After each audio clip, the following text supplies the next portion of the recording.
அமெரிக்காவின் 50% வரி விதிப்பால் கடும் பாதிப்புக்கு உள்ளாகி இருக்கும் தமிழ்நாட்டின் நெசவாளர்கள், மீனவர்கள், தொழிலாளர்கள், தொழில் முனைவோர்கள் தங்களுக்கு தகுதியான நீதியும் பாதுகாப்பும் பெறும் வரை தமிழக வெற்றிக் கழகம் அவர்களுக்காக இடைவிடாமல் போராடும் என்று மிக முக்கிய அறிக்கையை வெளியிட்டுள்ளார் தலைவர் விஜய்.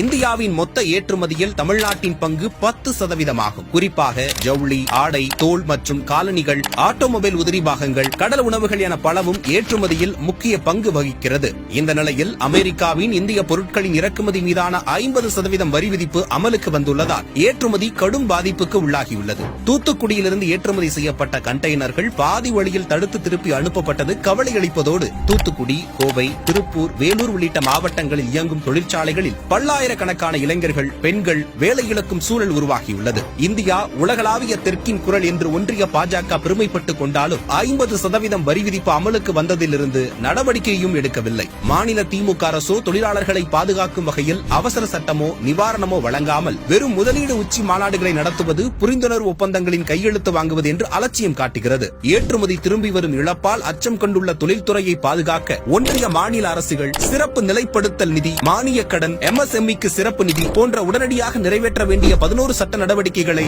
தாவேகா சார்பாக முன்வைத்திருக்கிறார் தலைவர் விஜய். தொழில்துறை வளர்ச்சியிலும் தொழிலாளர் நலனிலும் அக்கறை செலுத்தும் தலைமைக்காக காத்திருக்கிறது தமிழகம் என்பதை பதிவு செய்யும் தலைவர் விஜய் அவர்கள் தமிழக வெற்றிக் கழகம் அவர்களுக்காக உறுதியுடன் துணை நிற்கும் என்றும் தெரிவித்துள்ளார்.